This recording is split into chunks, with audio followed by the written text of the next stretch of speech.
السلام علیکم ورحمۃ اللہ وبرکاتہ۔ جمعہ 4 صفر سن 1446 مطابق 9 اگست سن 2024 کے خطبے کا اردو میں خلاصہ پیش خدمت ہے۔ خطبے کا موضوع پیداوار اور پھلوں میں غور و فکر کرو اور ان پر اللہ جل جلالہ کی شکر گزاری کرتے رہو۔ الحمد للہ الذی یرزق عباده من الطیبات ویخرج لهم من كل الثمرات واشهد ان لا الہ الا اللہ وحدہ لا شریک لہ واشهد ان سیدنا ونبینا محمدا عبد اللہ ورسولہ فاللہم صل وسلم وبارک علی سیدنا ونبینا محمد وعلى آلہ وصحبہ اجمعین وعلى من تبعہم بإحسان الى یوم الدین۔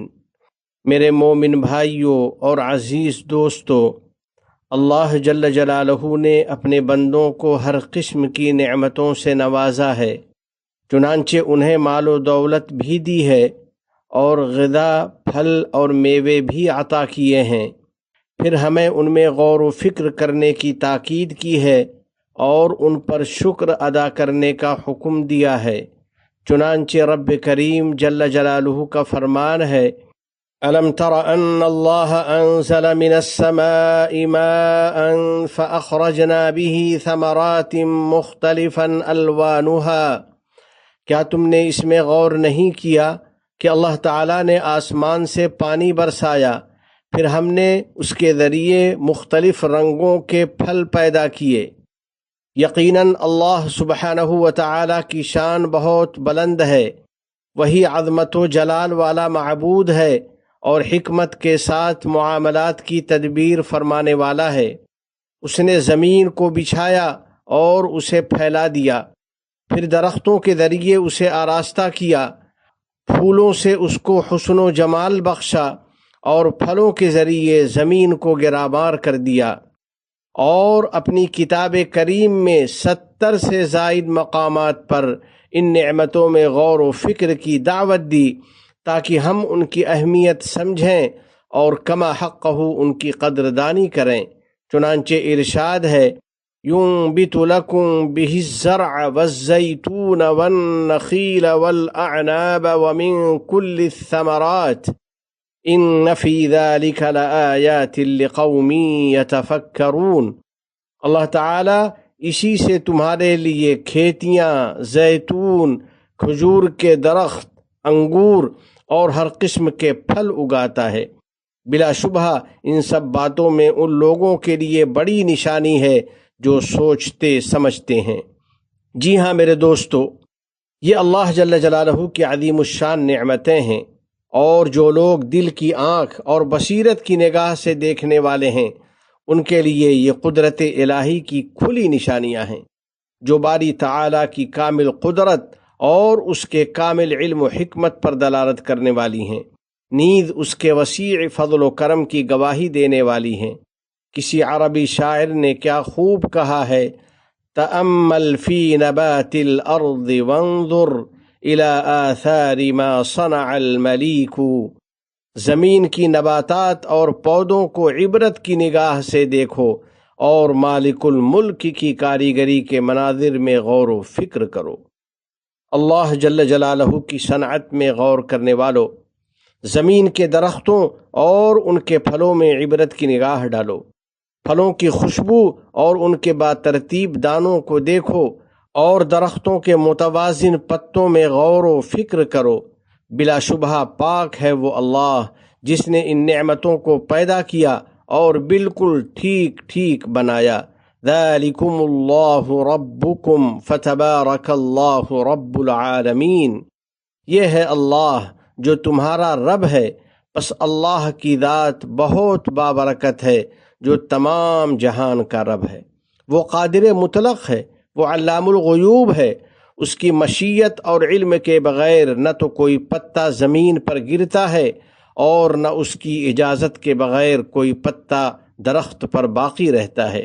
خود باری تعالیٰ نے اپنی شان یوں بیان فرمائی ہے: وما تسقط من ورقة إلا يعلمها ولا حبة في ظلمات الأرض ولا رطب ولا يابس إلا في كتاب مبين، اور کوئی پتا نہیں گرتا مگر وہ اس کو بھی جانتا ہے، اور کوئی دانہ زمین کے تاریک حصوں میں نہیں پڑتا، اور نہ کوئی تر اور نہ خشک چیز گرتی ہے مگر یہ سب ایک واضح کتاب میں مرقوم ہے۔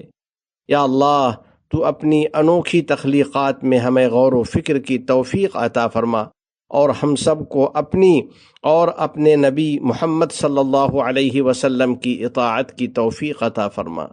باری تعالیٰ کی نعمتوں پر شکر کرنے والوں، یوں تو تمام پھلدار درختوں کی اپنی اہمیت اور افادیت ہے، مگر ان میں سب سے عظیم الشان اور سب سے عمدہ کھجور کا درخت ہے، اس کا ہر جز کارآمد ہے۔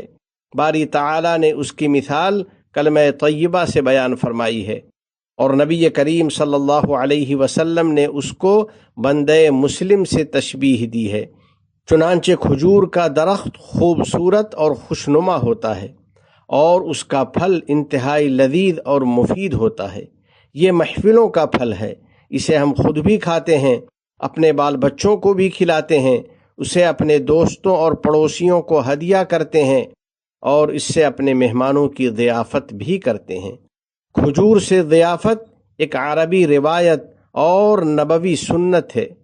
چنانچہ رسول رحمت صلی اللہ علیہ وسلم کی خدمت میں مدینہ منورہ کے کچھ مہمان حاضر ہوئے تو آپ صلی اللہ علیہ وسلم نے ان کے سامنے ایک تھال پیش فرمایا جس میں مختلف رنگ کے تازہ اور خشک کھجور تھے۔ الحمدللہ، یہ کھجور کے پکنے اور اسے توڑنے کا موسم ہے، ہر طرف کھجور کی بہار ہے۔